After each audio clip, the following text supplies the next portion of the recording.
लेकिन ये ऐसी स्थितियां खड़ी कर दी जाती हैं कि मैं इस भूमिका में कभी कभी आ जाता हूं, लेकिन मेरी भूमिका इधर है नहीं, मेरी भूमिका इधर ही रहती है अक्सर। आदरणीय मंच और मंच पर विराजे परमादरणीय और हम सबके गुरु, जिन्हें हमने पढ़कर सीखा, जिनके साथ काम कर कर हमने सीखा, आदरणीय दिवाकर मुक्तिबोध सर, परमादरणीय विश्वेश ठाकरे भैया, जिनके सानिध्य हमें हमेशा मिलता रहता है और एक काम करने की जो ऊर्जा है वो हमको उनसे मिलती रहती है। कुशल नेतृत्व उनका रहा है, भाव हासिल करते हुए आगे बढ़ रहे हैं विश्वेश भैया, मैं उसमें बहुत अभी तिनका मात्र हूँ। और आज के इस कार्यक्रम को लेकर जो मुझे विषय दिया गया है, उस विषय में पत्रकार सुरक्षा कानून और जो सरकार की ओर से समय समय पर कुछ आदेश निर्देश जारी होते रहते हैं, उस पर मुझे अपनी बात रखनी है। मैं कोशिश करूंगा कि मैं अपनी बातचीत, अपनी जो वक्तव्य है उसी के इर्द गिर्द ही रखूं, ज़्यादा इधर उधर ना हूं। तो सबसे पहले बात पत्रकार सुरक्षा कानून पर कर लेते हैं। बहुत तकनीकी गत विषय है ये, बहुत गूढ़ विषय है पत्रकार सुरक्षा कानून का, और जितना मैं इसको समझ पाया और जितनी मेरी समझ है उसके हिसाब से मैं मोटा मोटा इस पर कुछ बात रखने की कोशिश करूंगा। तो सबसे पहले तो बात ये आती है कि पत्रकार सुरक्षा कानून की जरूरत हमें क्यों पड़ी थी या क्यों पड़ी। आप में से कितने ऐसे लोग हैं जो जानते हैं कि छत्तीसगढ़ में पत्रकार सुरक्षा कानून लागू है या नहीं लागू है, इसकी जरूरत है। सुरक्षा कानून की मांग लंबे समय से की जा रही थी पत्रकारों के द्वारा। क्यों की जा रही थी? क्योंकि छत्तीसगढ़ में पत्रकारों के ऊपर लगातार हमले हो रहे थे, पत्रकारों को लगातार धमकियां मिल रही थी, पत्रकारों को लगातार प्रताड़ित किया जा रहा था, उनके खिलाफ झूठी एफआईआर दर्ज हो रही थी, और बहुत सारे ऐसे जो माफिया वाले जो गैंग होते हैं, जो रेत माफिया होते हैं, कोल माफिया हैं, जो है कोयला माफिया हैं, इन लोगों की ओर से लगातार धमकियां और इस तरह की घटनाएं लगातार हो रही थी। और जब हम शिकायत करने के लिए पुलिस के पास जाते थे तो पुलिस भी हमारी शिकायतों को दर्ज नहीं करती थी। जब शासन के पास जाते थे, प्रशासन के पास जाते थे, तो वो भी हमारी उस तरह से मदद नहीं कर पाते थे। तो ये हुआ कि नहीं, एक ऐसे सुरक्षा कानून की मांग की जाए जिसमें हम पत्रकार निर्बाध रूप से काम कर सकें। जो अभिव्यक्ति की स्वतंत्रता हमें मिली हुई है, हम उस दायरे के तहत काम अपना निर्बाध रूप से कर सकें। ऐसा हो नहीं पा रहा था चूंकि।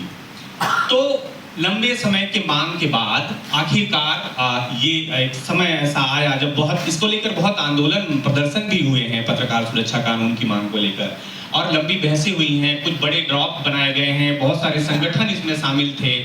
और इसके बाद ये कांग्रेस की जब पिछली सरकार आई, उस समय इस कानून के मसौदे को लेकर तैयारियां शुरू हुई, बातचीत शुरू हुए, और ये एक कमेटी बनी, इसमें जो है सुप्रीम कोर्ट के रिटायर्ड जस्टिस थे, उनकी अध्यक्षता में ये कमेटी बनी, और कमेटी ने अपने प्रस्ताव जो है वो शासन को दिए। कमेटी ने पत्रकारों से भी सुझाव मांगे थे, संभाग स्तरों पर जाके कमेटी बैठी थी और सभी पत्रकारों को बुला के उनसे भी सुझाव लिए गए थे। विभिन्न पत्रकार संगठनों को भी आमंत्रित किया गया था, प्रेस क्लबों को भी आमंत्रित किया गया था, और उनसे भी सुझाव मांगे गए थे, जिसके बाद एक मसौदा जो है वो तैयार होता है। लेकिन जब कानून बन कर आता है तो कानून बहुत मजबूत उस तरह से दिखाई नहीं देता जिस तरह से हम लोग उसकी उम्मीद कर रहे थे। ये जो कानून लागू हुआ जिसे हम कह रहे हैं, ये पत्रकार सुरक्षा कानून के नाम से नहीं, ये मीडिया कर्मी सुरक्षा कानून के नाम से ये लागू होता है। और उसमें कहा गया कि इसका दायरा हमने बहुत विस्तृत किया है, इसमें मीडिया में काम करने वाले वो सभी लोग इसमें समाहित हो गए हैं जो काम करते हैं। ठीक है, हमने भी कहा कि ठीक है, इसका दायरा आपने विस्तृत किया है, बहुत अच्छी बात है, लेकिन इसका फायदा जिस तरीके से पत्रकारों को मिलना चाहिए वो मिल पाएगा या नहीं मिल पाएगा, इस पे बातचीत होती रही। लेकिन देखने में ये आया कि सरकार ने इसको नोटिफाइड तो कर दिया जून 2023 में, लेकिन उसके बाद इसमें बहुत सारी विसंगतियां नजर आई। सरकार नोटिफाइड करने के बाद सरकार को समझ में आ रहे हैं, चीजें आ रही कि अभी तो इसके उपनियम ही नहीं बने थे तब जो है, तो जब उपनियम नहीं बने हैं, नियम जो है, तो उसको इम्प्लीमेंट कैसे करें। तो वो आज तक इसलिए इसका इम्प्लीमेंटेशन आप देखेंगे कि कहीं होता हुआ दिखाई नहीं देता है, लेकिन कानून तो लागू है। उसके बाद जब ये कानून लागू हुआ तो एक उसमें कमेटियां बननी थी, राज्य स्तर पे कमेटी और जिला स्तर पर कमेटी बननी थी उस पे जो है, और कमेटी गठित भी की गई थी राज्य स्तर पे। दिवाकर मुक्ति बोध सर बैठे हुए हैं, वो जो पहली कमेटी बनी थी उसके सदस्य भी हैं, वो उसमें 5-6 लोगों को रखा जाना था, जिसमें 3 पत्रकार थे, जिसमें एक महिला थी। तो दिवाकर मुक्ति बोध सर थे, नटमल शर्मा जी थे बिलासपुर के, और पुष्पा रोकड़े जी बीजापुर की जो पत्रकार हैं वो उसके सदस्य थे। लेकिन सदस्य बना देने के बाद जो है कभी सरकार की ओर से शायद पूछा भी नहीं गया कि आप क्या करेंगे, कैसे करेंगे, और कभी एक चिट्ठी भी नहीं दी गई होगी कि कैसे करना है, बुला के पूछा भी नहीं गया कि कमेटी क्या करना है, कैसे करेगी। कमेटी के लोग जब तक उनके पास कुछ आएगा नहीं, वो कैसे सरकार से पूछेगी भाई, वो उनका पूछने का बनता नहीं था, सरकार को ही पूछना चाहिए था कि भाई क्या कैसे होगा इस पे। लेकिन कभी कुछ नहीं हुआ, कोई कंप्लेन दर्ज नहीं हुई आज तक, कभी भी जिला स्तर की कमेटियां कभी बनी ही नहीं, जो बननी चाहिए थी वो कभी हुआ ही नहीं। तो इस तरह एक कानून जो है कहने को तो लागू हो गया, और देश में छत्तीसगढ़ ऐसा दूसरा राज्य था जिसमें पत्रकार सुरक्षा कानून लागू हुआ था। पहला राज्य महाराष्ट्र था जिसमें ये लागू किया गया था, और दूसरा छत्तीसगढ़ जो है वो राज्य बना जो इस कानून को लागू करना चाहता था, और इसने लागू किया भी छत्तीसगढ़ ने। लेकिन उसका फायदा जो है वो पत्रकारों को कभी मिल नहीं पाया। हालांकि और मैं जिस तरह से इस कानून को देखा, मैंने इस अधिनियम को, उसमें ऐसा नहीं था कि सब कुछ खामियां ही थी, बहुत सारी अच्छी चीजें भी थी, उसकी विशेषताएं थी। एक उसकी जो सबसे बड़ी विशेषता जो थी कि जब भी पत्रकारों के साथ कोई घटना अगर घट रही है और पत्रकार FIR दर्ज कराने के लिए जा रहे हैं, मामला दर्ज कराने के लिए जा रहे हैं, मतलब मैं देखिए, मैं पूरे जो बात कर रहा हूँ इम्प्लीमेंटेशन पे बात नहीं कर रहा हूँ, मैं अभी सिर्फ कानून पे बात कर रहा हूँ, अधिनियम पे बात कर रहा हूँ जो सरकार ने बनाया है ना। वो उस पे इम्प्लीमेंटेशन का जो अभी नहीं हो पा रहा है, उसको लेकर हमको पता है कि अभी कितनी लंबी लड़ाई लड़नी पड़ेगी उसके लिए, क्योंकि अभी तो पत्रकारों को पता ही नहीं है ज्यादातर कि ये कानून लागू भी है छत्तीसगढ़ में। तो FIR दर्ज करने की अनिवार्यता जो है उस कानून का, उस अधिनियम का प्रावधान है कि अगर कोई धमकी चमकी आपको करता है तो पुलिस के पास जाएंगे तो वो आपको तत्कालिक रूप से FIR दर्ज करेंगे, लेकिन ऐसा हो नहीं रहा है कहीं भी।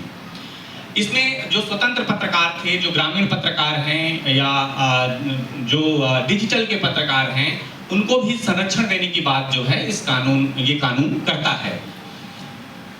तीसरा इसकी जो विशेष बात थी कि इसमें एक समिति, जो मैंने बताया कि राज्य स्तर पर और जिला स्तर पर समिति का गठन होना था, और कोई जब मामले आते तो वो समिति के पास जाते सुनवाई के लिए, और समिति उससे संतुष्ट होती या नहीं होती, जब नहीं होती तो वो जांच के लिए भेजती, और जांच करने का अधिकार जो है वहाँ SP को या लोक अभियोजन अधिकारी को होता, और वो जांच करके अपनी रिपोर्ट देते और जिसके आधार पर एक्शन होता जो भी है। लेकिन वो बहुत अच्छी चीज़ थी, लेकिन हुआ नहीं इस पे कभी कुछ काम। एक फास्ट ट्रैक कोर्ट बनाने की भी बात कही गई थी कि जब पत्रकारों के खिलाफ इस तरह के कोई मामले राज्य में आएंगे तो उनका निपटारा जो है वो फास्ट ट्रैक कोर्ट के माध्यम से किया जाएगा, लेकिन चूंकि कानून ही उस तरह से इम्प्लीमेंट नहीं हुआ तो कोर्ट की बात तो बहुत दूर की बात है। और जो फर्जी मुकदमे पत्रकारों के ऊपर जो दर्ज हो रहे थे, जो बड़ी संख्या में है, आपकी जानकारी के लिए मैं बता दूं तो छत्तीसगढ़ 2023 की एक रिपोर्ट जो है प्रकाशित हुई थी, ये न्यूज़ लॉन्ड्री के जर्नलिस्ट ने की थी। उसके मुताबिक पत्रकारों के ऊपर आपराधिक मामले दर्ज होने की सबसे ज़्यादा शिकायतें पिछले 5 सालों में छत्तीसगढ़ में थी। वो करीब 122 शिकायतें पिछले 5 सालों में दर्ज हुई थी, जो कि अभी बढ़कर जो है 150 से ऊपर जो FIR हैं वो पहुंच गए होंगी। ये एक मोटा आंकड़ा था जो हम संकलित करने की कोशिश कर रहे थे उस समय, उसी आंकड़े से ये रिपोर्ट जो है तैयार की गई थी। उसमें हम लोगों ने भी काफ़ी मदद की थी उनकी उस रिपोर्ट को तैयार करने में। तो छत्तीसगढ़ सबसे ज़्यादा, मतलब पत्रकार जो है अगर कहीं प्रताड़ित हो रहे हैं तो उन राज्यों में छत्तीसगढ़ का स्थान जो है पहले नंबर पर है। दूसरे नंबर पर मध्य प्रदेश है, और फिर राजस्थान और अन्य जो यूपी भी है उसमें जो है। तो इस तरह से तो जो फर्जी मुकदमे पत्रकारों के ऊपर जो दर्ज हो रहे थे, उसमें ये प्रावधान किया गया था पत्रकार सुरक्षा अधिनियम में कि पहले उनकी जांच होगी और तब जांच के बाद ही गिरफ्तारी होगी। लेकिन अभी जैसे आप देखते होंगे कि बहुत आसान है कि पत्रकार के ऊपर जैसे ही कोई आरोप लगता है तो सबसे पहले उसकी गिरफ्तारी का खतरा जो है उसके ऊपर मंडराने लगता है और अमूमन जो है पुलिस जो है उसको गिरफ्तार कर लेती है। दर्जनों ऐसे मामले हैं जो मैं एग्जाम्पल के तौर पे बता सकता हूँ, चाहे वो राजधानी की बात हो या कहीं की बात हो। जैसे सुनील नामदेव का जब मामला आया, उनका जो मामला, उनको गिरफ्तार किया गया, या नीलेश शर्मा का जो मामला आया था, उन्होंने सिर्फ जो आलोचना का एक कॉलम होता है, जो टिप्पणी लिखी जाती है, उसमें सिर्फ मुखिया का मुखारी करके कुछ लिखते थे, उसमें उन्होंने टिप्पणी लिख दी थी, जिसकी वजह से उनको 3 महीने 4 महीने की जेल काटनी पड़ी थी। तो इस तरह के कानून अगर देखेंगे तो बहुत एक हिसाब से बना तो अच्छा था, बना तो अच्छा है, लेकिन इसका इम्प्लीमेंटेशन जो है वो बहुत अच्छा नहीं है। इसमें जो व्यवहारिक जो कमियां महसूस हो रही हैं वो एक तो ये है कि पत्रकारों में और सरकार में भी जागरूकता की कमी है। पत्रकार खुद इस मसले पे बात नहीं करते हैं। कुछ भी मसला होता है तो हम ये नहीं बोलते कि पत्रकार सुरक्षा कानून के तहत या पत्रकार सुरक्षा अधिनियम के तहत इसमें मामला दर्ज किया जाए करके, कभी हम इसकी कोई बात नहीं करते, कोई उल्लेख नहीं करते हैं। ये हमारी भी कमी है और हम या प्रेस क्लब या पत्रकार संगठन भी इसको उस प्रमुखता के साथ, उस मुखरता के साथ इस बात को नहीं रख पाते हैं। दूसरा, जो ग्रामीण या स्वतंत्र जो पत्रकार थे वो इस कानून से उपेक्षित हैं, क्योंकि ग्रामीण पत्रकारिता अगर एक हिसाब से देखेंगे तो बहुत खतरे में नजर आती है। हमेशा सबसे ज्यादा रिस्क अगर किसी को है तो उन्हें है। बस्तर क्षेत्र में खासकर अगर जाएंगे, या जिन क्षेत्रों में आपका कोरबा हो गया या रायगढ़ हो गया, जिन क्षेत्रों में खनन के मामले हैं जहां पर ज्यादा होते हैं, उन क्षेत्रों में, ग्रामीण क्षेत्रों में अगर पत्रकार अगर कहीं पत्रकारिता कर रहे हैं तो उनको अलग तरह के खतरे होते हैं। और बस्तर का उदाहरण तो आपने देखा ही है कि अब पत्रकारों के ऊपर हमले इतने बढ़ गए हैं और चीजें जो है फर्जी FIR मुकदमे इतने बढ़ गए हैं कि मामला तो हत्या तक जा पहुंचा है। मुकेश चंद्राकर की हत्या बीजापुर में जब होती है तो ये इस बात को प्रमाणित करता है कि छत्तीसगढ़ में पत्रकार उतने सुरक्षित नहीं हैं जितने होने चाहिए थे। पत्रकार सुरक्षा कानून आने के बाद तो ये और भी ज्यादा उम्मीद की जा रही थी कि पत्रकार सुरक्षित होंगे, लेकिन हुआ जस्ट उल्टा कि पत्रकार मारे जाने लगे। ऐसा नहीं है कि पत्रकार पत्रकारिता करते हुए पहले नहीं मारे गए थे। साई रेड्डी से लेकर नेमी चंदेन से लेकर बिलासपुर में पाठक हत्याकांड तक बहुत सारे ऐसे जहन में यादें हैं हमारी जो हत्याएं हुई हैं पत्रकारों की, पत्रकारों ने अपनी जान गंवाई हैं। बावजूद इसके कानून के आने के बाद उम्मीद की जा रही थी कि ऐसा कुछ अब भविष्य में नहीं होगा, लेकिन किसी को इस पत्रकार सुरक्षा कानून का डर नहीं रहा, किसी के मन में भय नहीं रहा और बदस्तूर पत्रकारों के ऊपर जो हमले हैं, जो धमकियां हैं, जो फर्जी FIR हैं, झूठी FIR हैं, ये लगातार होती रही। तो इसका फायदा ना तो शहर के पत्रकारों को मिला, ना तो ग्रामीण पत्रकारों को मिला, बल्कि ग्रामीण पत्रकार इससे, शहर के पत्रकारों के साथ मसला ये हो जाता है कि वो संगठित हो जाते हैं कई दफे, ग्रामीण पत्रकारों में बहुत मुश्किल होता है। दूसरा कि शहर के पत्रकारों के पास या जो बड़े मीडिया संस्थानों में काम करते हैं उन पत्रकारों के पास अपना एक ID कार्ड होता है, उस संस्थान से जुड़े होते हैं और वो पेड एम्प्लॉई होते हैं संस्थानों के। लेकिन जो ग्रामीण क्षेत्रों के पत्रकार हैं, कस्बाई पत्रकार हैं, उनके पास तो वो भी नहीं होता। संस्थान तो कई लोग आइडेंटिटी कार्ड भी नहीं देते, फ्रीलांस के तौर पे ज़्यादातर लोग काम कर रहे होते हैं, ये एजेंसी लेके उनके अखबारों में काम कर रहे होते हैं। इस तरह का है। इलेक्ट्रॉनिक मीडिया का हाल भी वैसा ही है कि सिर्फ आपको ID दे दी जाती है और मानदेय वगैरह कुछ दिया नहीं जाता है। तो बहुत सारी इसमें विसंगतियां हैं और उनको इस तरह का बहुत सारी परेशानियों का सामना उनको लगातार करना पड़ता है। और तीसरा, फास्ट ट्रैक कोर्ट की जो अनुपस्थिति है, मतलब अभी मैंने बताया कि उसका गठन ही नहीं हो पाया। इसमें जो इसकी व्यवहारिक कमी ये थी कि इसमें राजनीतिक हस्तक्षेप जो है बहुत है इस कानून में, जो है कि आप कानून बना तो दिए हैं लेकिन उसका पालन भी नहीं कर रहे हैं। फिर राजनीतिक हस्तक्षेप इतना ज़्यादा है इसमें कि इम्प्लीमेंटेशन इसी वजह से भी नहीं हो पा रहा है, बहुत सारी चीज़ें तो जो है अभी। और तो आखिर ये पत्रकार सुरक्षा कानून जिस तरह से बना, जिस तरह से लागू हुआ और जिस तरह की चीज़ें इसमें हैं, तो हमें ऐसा लगता है कि बहुत खामियां हैं और इन खामियों को दूर किया जाना चाहिए। और जब तक हमने इस सरकार से भी आग्रह किया कि पत्रकार सुरक्षा कानून पर एक बार फिर से जो है आप इसको रिव्यू करिए और रिव्यू करने के बाद इसमें जो विसंगतियां हैं उनका दूर करिए। मान लीजिए एक एग्जाम्पल के तौर पे मैं इस कानून पे बात करूं तो मान लीजिए किसी पत्रकार के खिलाफ कोई मामला दर्ज हो गया और पुलिस ने उसमें FIR दर्ज कर ली और दर्ज करने के बाद वो मामला जो है अगर समिति के पास आता है और समिति उसको देखती है कि नहीं ये तो गलत हुआ है, इसने किसी पत्रकार के साथ, पहले इसकी जांच की जानी चाहिए थी, फिर गिरफ्तारी होनी चाहिए थी इसकी, लेकिन इसमें प्रक्रिया का पालन नहीं किया गया है अधिनियम के तहत। तो कमेटी उसके खिलाफ क्या एक्शन ले सकती है? कमेटी को बहुत ज्यादा एक्शन लेने का अधिकार उसमें है नहीं। वो ज्यादा से ज्यादा उसको 5,000 रुपए तक का जुर्माना लगा सकती है, जुर्माने का प्रावधान है उसमें। तो जो सामने जिसने उसके ऊपर एफआईआर दर्ज कर ली फर्जी, वो क्यों डरेगा? उसको तो पता है उसके खिलाफ सिर्फ 5,000 रुपए का जुर्माना होना है, ये वो छूट जाएगा, कुछ नहीं होना है। वो तो धड़ल्ले से एफआईआर कर रहे हैं वो लोग, या फर्जी मामले लगातार दर्ज कर रहे हैं वो लोग। तो इस तरह की बहुत सारी विसंगतियां जो है इस कानून में है, इस अधिनियम में है, और उन विसंगतियों को दूर करने के बाद हमारी मांग है कि इसको लागू किया जाना चाहिए।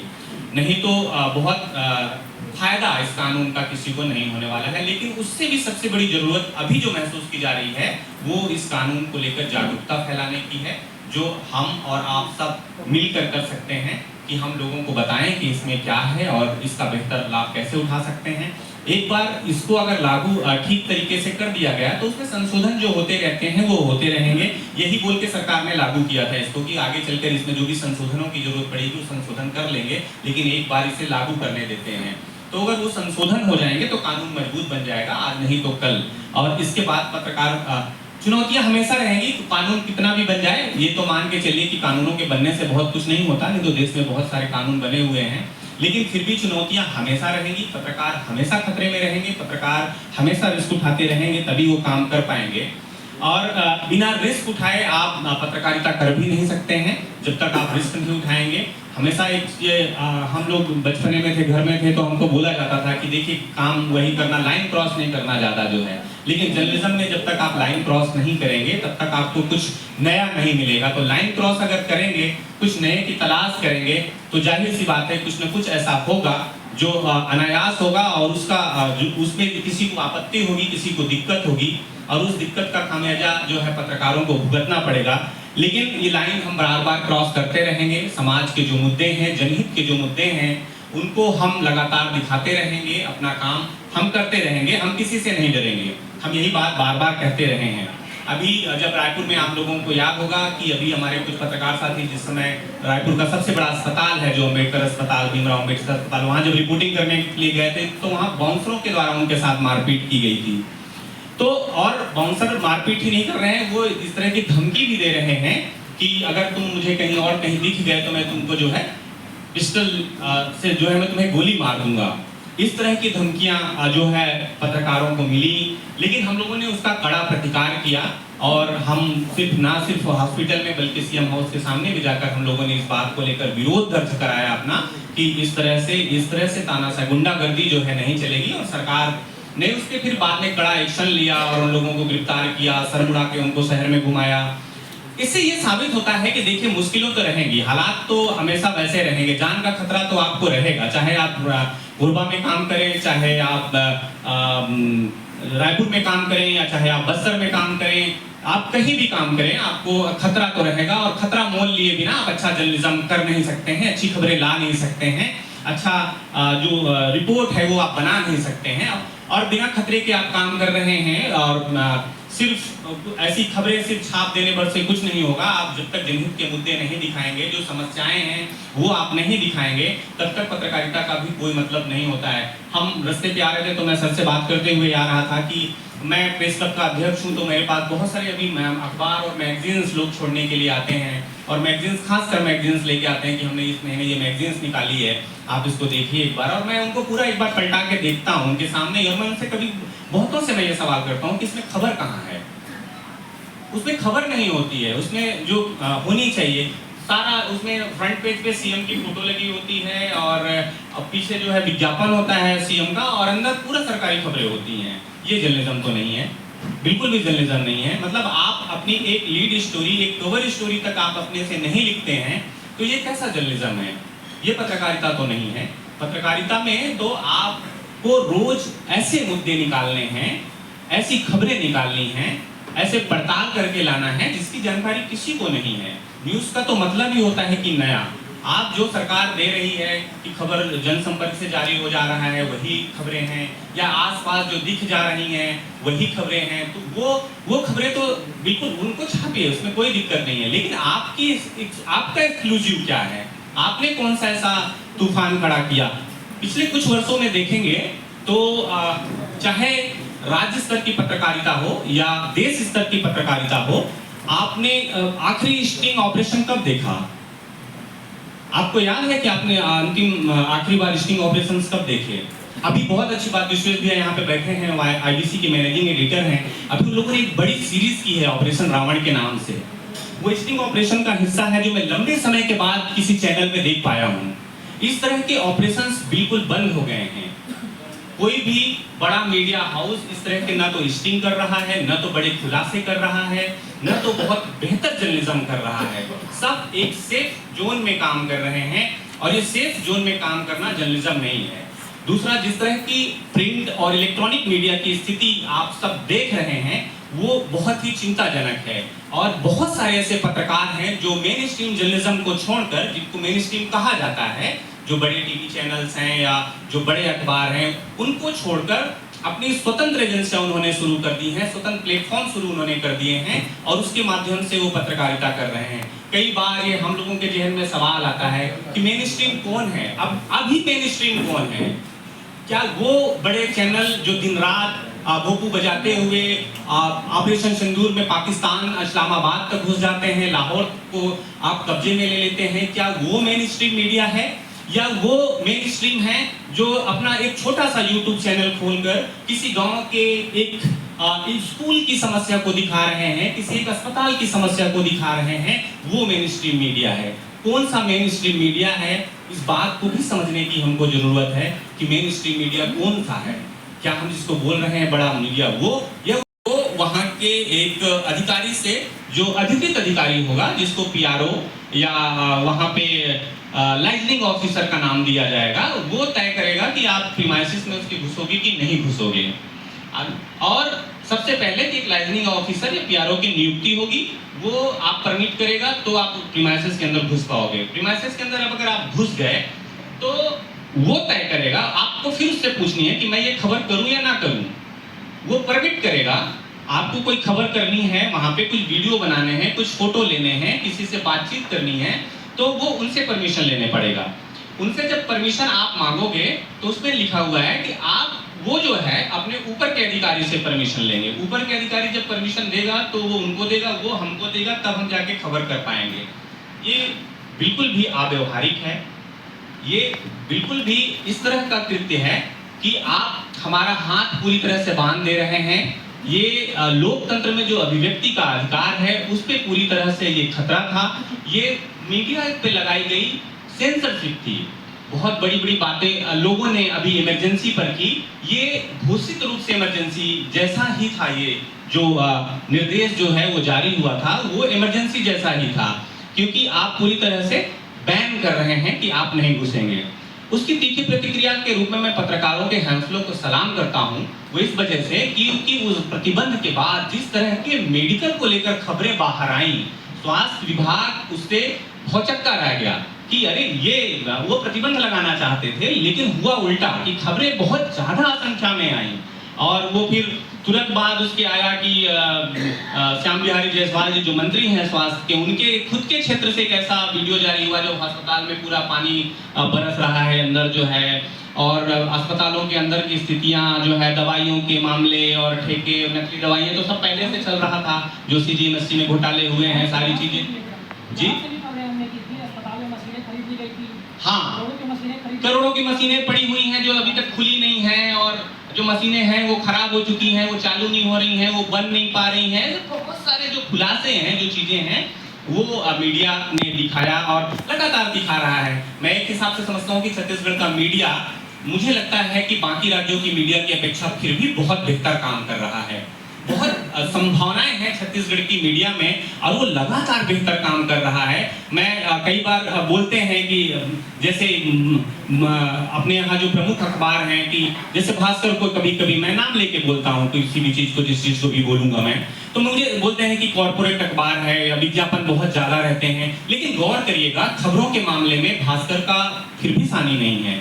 जो खबरें छापनी होती हैं वो खबर वो छापता है और डंकी की चोट पर छापता है। मैं ऐसे कई खबरें हरी भूमि अखबार में देखा हूँ, मेडिकल की खासकर खबरें जो है उन्होंने बहुत प्रमुखता से छापी जो है उन्होंने तो एम्स से लेकर जिला अस्पतालों से लेकर मेकाहारा से लेकर तमाम का लिस्टिंग किया कि कहाँ क्या खामियां हैं, कितना समय लगता है, कितनी दवाइयां हैं कि नहीं। ये सब खबरें जो है उन्होंने बाद में की। पत्रिका लगातार इस पे खबर लिख रहा है, नई दुनिया इस पे लगातार खबर लिख रहा है, नवभारत कई मामलों पे बहुत बेहतर कवरेज उसने दिए हैं। तो मुझे ऐसा लगता है कि छत्तीसगढ़ का मीडिया जो है खबरों को बहुत अच्छे से उठा रहा है, अच्छे से काम कर रहा है। और सिर्फ इतना नहीं, मैं जिस संस्थान में काम करता हूं, फिलहाल मैं 10 साल नवभारत में रहा, नई दुनिया, हरी भूमि में सभी जगहों से काम करता हुआ अब मैं डिजिटल प्लेटफॉर्म पे के लिए काम करता हूं। सीधी खबर उसका नाम है, आप उनकी खबरों को देखिएगा। अब मैं जब खबरें देखता हूं तो हम जब सुबह मीटिंग में बैठते हैं या जब मीटिंग होती है तो हम एक चीज उसमें से देखते हैं कि ग्रामीण क्षेत्रों में क्या छपा है। हम एडिशंस की खबरें देखते हैं और एडिशंस की खबरों को हम निकालते हैं और बहुत सारे हम लोकल खबरों को जाने के लिए वहाँ के रिपोर्टर्स का नंबर लेते हैं और बात करते हैं कि इस मसले पे क्या हुआ, अधिकारियों से बात करके, और उन खबरों को फिर हम अपने यहाँ भी अपने पोर्टल में अपने उस पर जो है वो जगह देते हैं। तो मुझे ऐसा लगता है कि बहुत बेहतर काम हमारी मीडिया कर रही है, छत्तीसगढ़ की मीडिया कर रही है। और हम सब इसी तरह से अगर बेहतर काम करते रहेंगे तो निश्चित तौर पर जो हमारा जो दायित्व है, जो हमारे समाज ने जो लोकतंत्र का चौथा स्तंभ का जो तमगा हमको हासिल हुआ है, क्योंकि हम हैं तो नहीं, लेकिन अगर जनता ने हमें ये लोकतंत्र का चौथे स्तंभ के तौर पर हमको मान रही है तो जाहिर सी बात है उसके इस सम्मान की रक्षा करने की जिम्मेदारी, इस मान की रक्षा करने की जिम्मेदारी हम सबके कंधों पर है।